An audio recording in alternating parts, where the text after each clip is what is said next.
자, 우리 예수님은 특별히 신명기를 더 사랑하셨습니다. 이 신명기는 신약의 80회 이상 직접 인용된 구약 성경 중에서 가장 모세오경 중에 또 결론으로 이렇게 중요히 여긴 책인데, 예수님은 40일 공생이 시작할 때 금식하시면서 사탄에게 시험 받을 때 신명기의 말씀으로 그대로 물리치십니다. 뿐만 아니라 한 걸음 더 나가서 마태복음 5, 6, 7장 산상수훈에서는 십계명을 다시 가르치실 때에 감히 이렇게 말씀합니다. 옛사람이 너희에게 이렇게 가르쳤지만, 그 옛사람은 모세, 나는 너희에게 이르노니.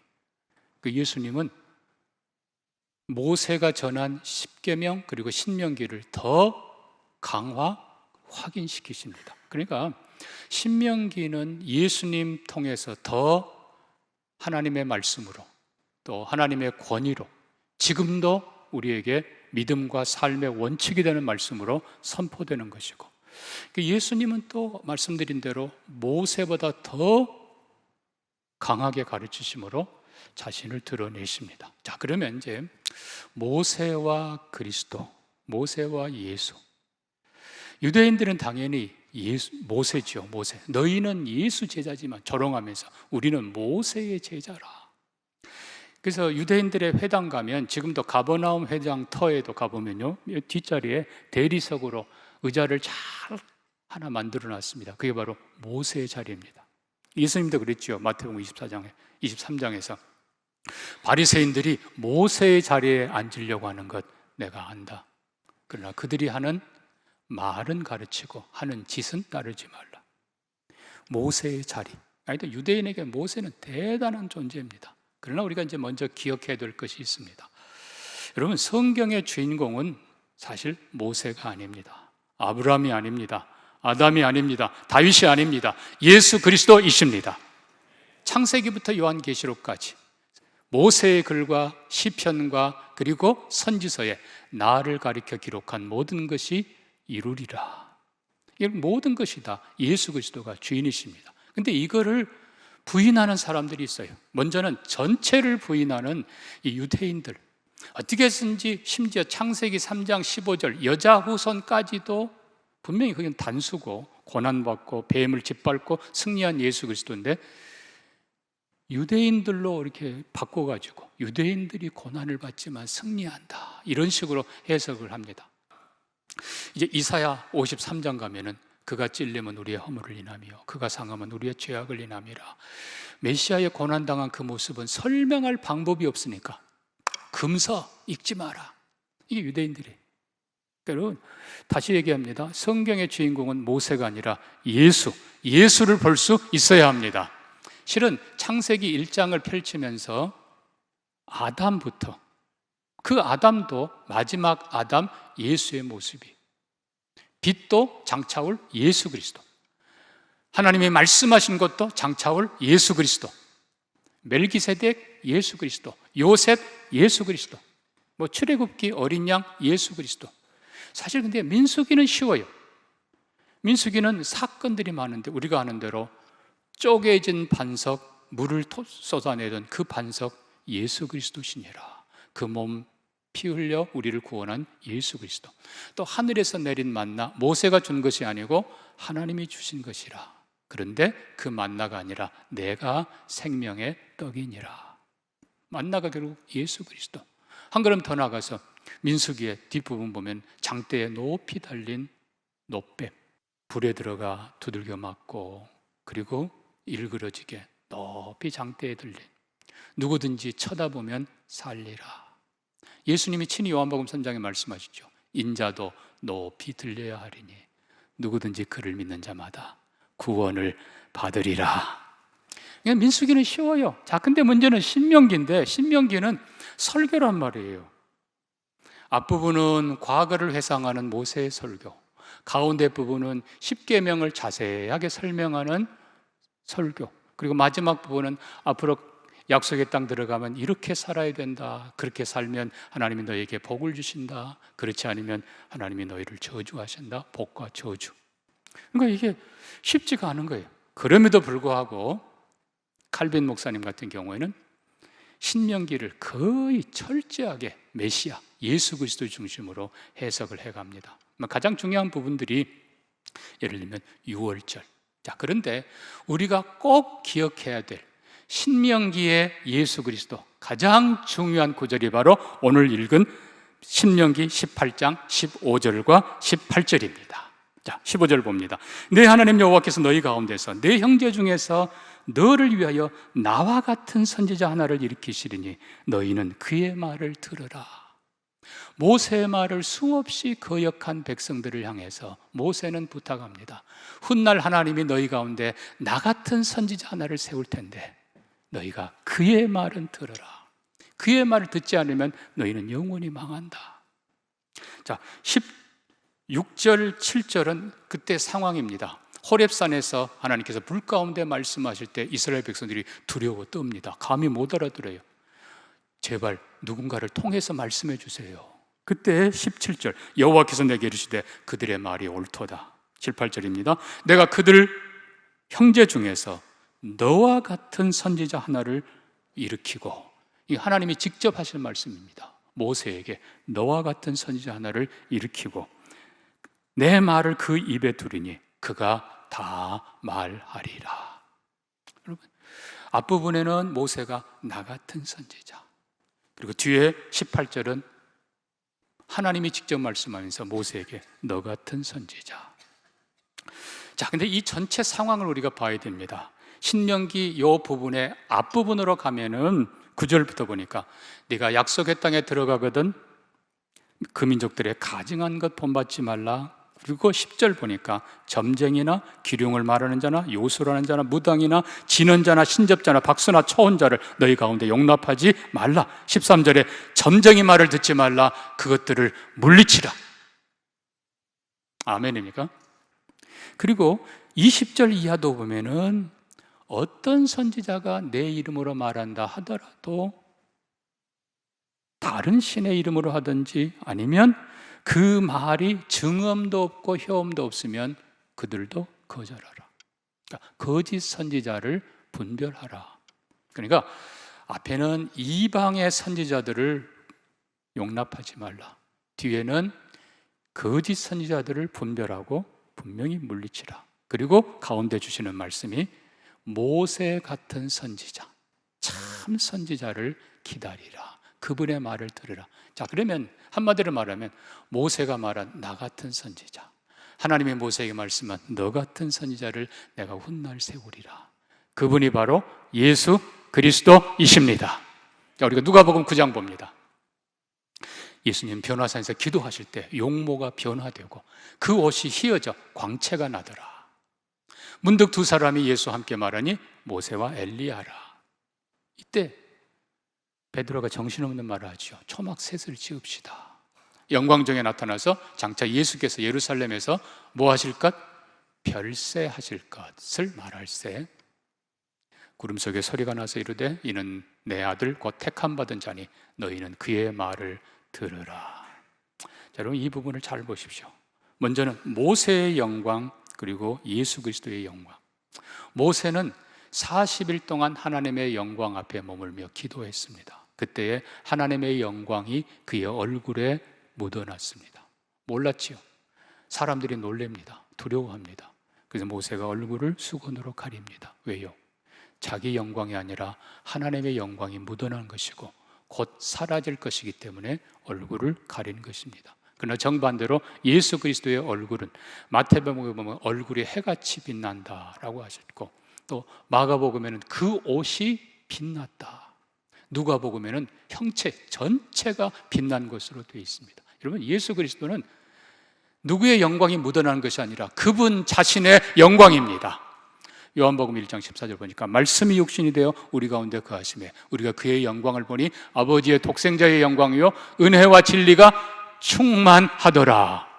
예수 그리스도는 히브리서 보면 영광과 존귀로 관쓰신 분, 그분의 그 빛, 그분의 영광은 도망가는, 아니 예수 믿는 자 잡으러 가는 사울을 향해서 밝은 빛으로 내리쬐을 때 사울의 눈이 어두워졌던 그 밝은 빛, 그분이 바로 예수 그리스도이십니다. 그러니까 여러분, 영광으로 비교하면 모세의 영광은 묻어난 영광, 하나님의 영광이 사라질 영광. 그러나 예수 그리스도는 드러난 영광, 본체 찬란한 영광, 영원한 빛이십니다.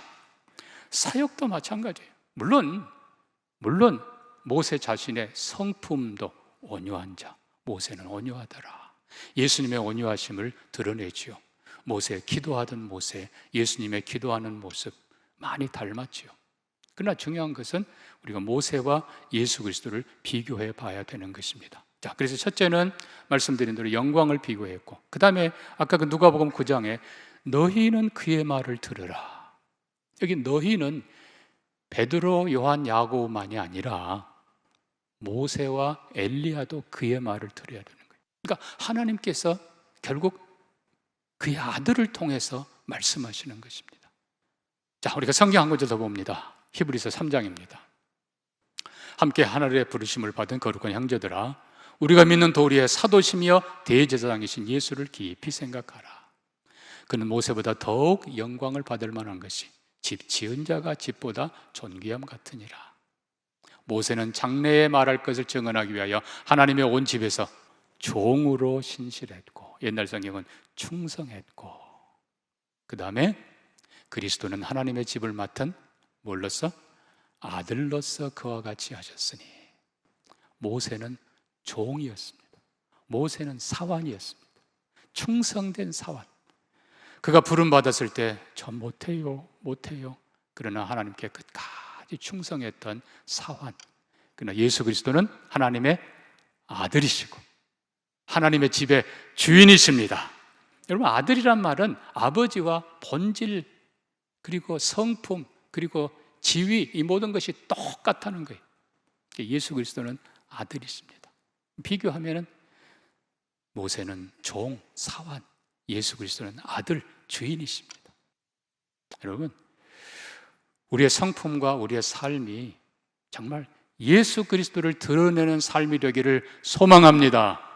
우리를 보면서 딴 사람들이 저분 보니까 예수 닮았다, 저분 보니까 기독교가 진리다, 그게 모세의 모습이에요. 그게 충성된 거예요. 근데 더 중요한 건 그리스도를 위하여, 그냥 바라본 정도가 아니라 위하여 그가 충성합니다. 뭐를 받기 위해서요? 상을 받기 위해서. 자, 그러면 상을 누가 주시는가? 베드로전서 5장에 보면요, 목자장이 나타나실 때에 썩지 아니하는 관을 주시리라. 근데 중요한 건 목자장은 오직 한 분, 예수 그리스도이십니다. 그분이 오실 때에 섬기고 충성된 목자들에게 상을 주시리라. 결국은 상 주시는 분이 누구예요? 예수 그리스도예요. 모세는 그 상을 받기 위해 충성한 사람. 자, 그러면 우리가 오늘 이 본문을 다시 보면서 너와 같은 선지자, 모세가 말한 나와 같은 선지자, 이 말의 의미는요, 너무나 명백합니다. 내가 아니라 그분이다. 장차 내가 보낼 그 사람이에요. 자, 그럼 모세가 왜 유명한가? 모세의 위대한 타이틀이 세 가지가 있습니다. 유대인들이 모세 타이틀 세 가지. 첫째는 출애굽의 구원자, 두 번째는 계명의 선포자, 세 번째가 하나님과 우리 사이의 중보자. 자, 이게 모세의 타이틀입니다. 그러니까 우리가 한번 다시 들여다봅시다.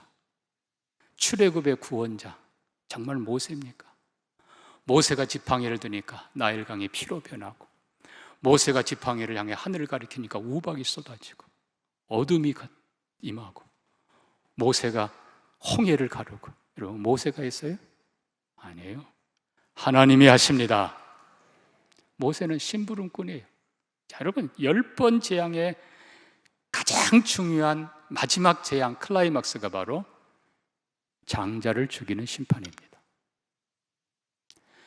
자, 이게 실은 이걸 위해서 그동안 9번의 재앙을 내리신 거예요. 너에게 구원의 길을 준다. 애굽의 바로의 아들부터 자, 종의 아들들까지, 아니 육축까지도 내가 모든 장자를 죽이리라. 그러나 모세는 구원의 길 선포합니다. 출애굽기 12장 말씀대로 너희는 어린 양을 준비하라. 이 어린 양을 잡아 그 어린 양을 죽여 그 피를 문설주에 바르라. 하나님의 심판의 천사가 올 때에 누군가 대신 죽어 그 문설주에 피가 발라있는 집은 내가 넘어가리라. 그래서 유월절, 패스오버. 모세는 얘기합니다. 해마다 유월절을 지키라. 훗날 너희 가운데 이 주인공이 오신다. 그분을 바라보라. 자, 요한복음 1장 29절입니다. 이튿날 요한이 예수께서 자기에게 나오심을 보고 이르되 보라, 세상 죄를 지고 가는 하나님의 어린 양이로다. 유대인의 죄만이 아니에요. 세상 죄. 왜요? 그때 어린 양, 출애굽 때 어린 양 죽여 구원받은 사람들은 유대인만이 아니에요. 성경은 말합니다. 중대한 잡족들이 함께 나왔다. 표현이 좀 어색합니다만 수많은 이민족들이 나도 누구든지 어린 양 그 피를 바른 그 집은 구원을 받습니다. 그래서 세상 죄를 지고 가는 유대인뿐만 아니라 이 땅에 누구든지 간에 십자가에 우리 대신 죽으신 예수, 그를 믿는 자, 그 피를 믿는 자는 구원을 받으리라. 여러분, 모세가 출애굽의 구원자라고요? 아니에요. 어린 양, 하나님의 어린 양 예수 그리스도, 그분이 영원한 구원자이십니다. 자, 두 번째로 우리는 모세가 계명의 선포자. 틀린 건 아닙니다. 그러나 여러분, 모세가 결국 버리고 깨뜨리고 다시 돌판받고 이 모든 과정 속에 우리가 꼭 기억해야 될 게 있습니다. 모세는 정확하게 말하면 전달자입니다. 그러면 계명의 본질은 뭔가? 하나님 말씀의 본질은 뭔가요? 요한복음 1장 1절 이하 그대로입니다. 태초에 말씀이 계시니라. 이 말씀이 곧 하나님이시라. 그리고 이 말씀이 온 세상을 만들었고 말씀으로 온 세상 지으셨고 그 안에 생명이 있었고 이 생명은 사람들의 빛이라. 이 말씀이 육신이 되어 우리 가운데 오신 분, 그 안에 은혜와 진리가 충만한 하나님의 독생자의 영광이 가득한 그분이 바로 예수 그리스도이십니다. 예수님은 감히 선언합니다. 내가 길이요 진리요 생명이다. 성경의 모든 성경이 모세의 글과 시편과 선지자의 글에 나를 가리켜 기록된 모든 것이 이루어지리라. 여러분, 성경이 결국 예수 그리스도. 그래서 율법을 재해석하고 선포하던 예수 그리스도. 모세가 율법의 계명의 선포자? 틀리지는 않습니다만 주인공은 아닙니다. 진정한 율법을 이 땅에 가져오신 말씀 자체이신 그분이 바로, 그 선지자가 바로 하나님의 모든 것을 우리에게 보여주고 다 가르쳐 주시는 분이 바로 예수 그리스도이십니다. 자, 마지막으로 모세, 하나님과 우리 사이의 위대한 중보자. 물론 기도했지요. 용서해 주세요 기도하고 40일 금식 기도하고. 그러나 여러분 기억하세요. 하나님은 모세를 대제사장으로 세우지 않으셨습니다. 원래 중보자라는 말은 정확하게 대제사장이라는 뜻입니다. 근데 보면 모세가 아니에요. 오히려 하나님께서는 모세가 아니라 네 아니야. 일부러 하나님은 그의 형 아론을 대제사장으로 세우십니다. 근데 여러분, 출애굽기 32장에 하나님의 모세에게 네 형 아론을 거룩하게 하고 존귀한 옷을 입히고 관유, 거룩한 기름을 부어 대제사장으로 임명하라. 그리고 그의 아들 대대로 이 임무를 하게 하라. 여러분, 이 말씀을 하나님이 모세에게 할 때 아론은 그 순간 아론 땀 뻘뻘 흘리면서 금송아지 만들고 있습니다. 하나님이 모르시겠어요? 하나님의 말씀은 뭐겠어요? 아론? 아니야, 실은 임시야. 더 정확히 말하면 자격 없는 아론을 대제사장으로 세우면서 진짜가 따로 있다는 것을 보여주시는 것입니다. 모세에게도 너 아니야. 시편 110편에 이렇게 썼습니다. 여호와는 맹세하고 변하지 아니하시리라. 이르시기를 너는 멜기세덱의 서열을 따라 영원한 제사장이라 하셨도다. 주의 오른쪽에 계신 주께서 그의 노하시는 날에 왕들을 쳐서 깨뜨리실 것이라. 이 두 가지가 나옵니다. 멜기세덱을 따르는 영원한 제사장이라. 또 하나는 왕들을 쳐서 깨뜨린다. 다시 보면요, 주의 오른쪽에 계신 주, 앞에 있는 주는 하나님이에요. 하나님 보좌 오른편에 계신 또 다른 하나님, 똑같아요. 아도나이. 그분이 왕들을 쳐서 깨뜨리신다. 자, 이거는 멜기세덱에 관한 스토리인데, 우리가 원래는 창세기 14장입니다만은 히브리서 7장에서 이렇게 설명합니다. 이 멜기세덱은 살렘 왕이요, 지극히 높으신 하나님의 제사장이라. 여러 왕을 쳐서 죽이고 돌아오는 아브라함을 만나 복을 빈 자라. 아브라함이 모든 것의 10분의 1을 그에게 드리니라. 그 이름을 해석하면 의의 왕이요 평강의 왕이라. 멜기는 king, my king이란 뜻이고, 세덱은 의라는 거죠. 의의 왕. 그리고 예루살렘, 살렘은 평화의 왕. 근데 자, 잘 보십시오. 이 멜기세덱은 아버지 어머니에 대한 기록이 없어요. 자손에 대한 기록도 없어요. 이스라엘 백성들에게는 신비한 존재로 의로운 왕, 평화의 왕, 그리고 하나님의 지극히 높은 제사장으로 계속 그들의 이미지 속에 남아있는 그런 분입니다. 이 멜기세덱이 중요한 건, 자, 지금 모세와 아론은 레위 족속입니다. 그들은 야곱의 아들들입니다. 그리고 야곱은 아브라함의 손자입니다. 근데 그 아브라함이 왕들을 쳐서 이기고 돌아오는 길에 멜기세덱을 만나고, 멜기세덱이 영접해주고, 멜기세덱에게 아브라함이 11조를 드립니다. 그리고 멜기세덱이 아브라함을 축복합니다. 여러분, 이걸 잘 보십시오. 그러니까 하나님께서 아론을 대제사장으로 세울 때 다시 얘기합니다. 부족한 거 알지? 네가 진짜 아닌 거 알지? 겸손해야 돼. 여러분, 우리 자신이에요. 실은 자격 없는 우리를 하나님이 세워주십니다. 우리가 기억해야 될 것이 있습니다. 진짜가 계십니다. 멜기세덱 같은 분, 영원한 하나님이신 그분, 육신을 입고 이 땅에 오신 그분, 참 하나님, 참 사람, 우리 가운데 영원한 대제사장, 그냥 대제사장이 아니고 왕들을 쳐서 이기시는 왕이며 대제사장 예수 그리스도, 그분이 영원한 중보자이십니다. 사랑하는 성도 여러분, 우리가 말씀을 맺으면서, 성경을 읽으면서 예수를 발견하기를 축복합니다. 모세가 아니에요, 아브라함이 아니에요, 오직 예수. 태초부터 영원 후까지, 창세기부터 요한계시록까지 예수 그리스도가 주인이십니다. 예수 그리스도가 구세주요, 예수 그리스도가 생명의 말씀이요, 예수 그리스도가 영원한 대제사장이요 영원한 왕이십니다. 오직 예수. 우리는 그의 말을 들어야 돼요. 우리는 그분을 경배해야 돼요. 모세처럼 그분을 보여주는 사람들 되고, 모세처럼 그리스도를 위하여, 주님을 위하여 바로 믿고 바로 예배하고 바로 섬기고 그분을 많은 사람에게 바로 드러내는, 보여주는 우리가 되기를 소망합니다.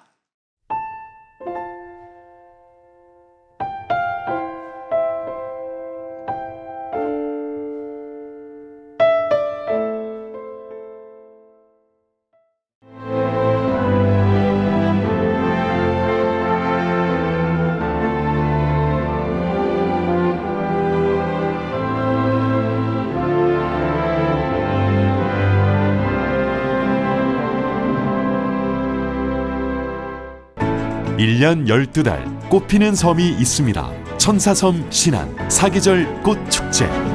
봄을 여는 수선화부터 섬길을 걸으면 걸을수록 놀라운 즐거움을 선사하는 겨울꽃 애기동백까지, 이제 대한민국 섬여행은 사계절 꽃축제와 함께 천사섬 신안.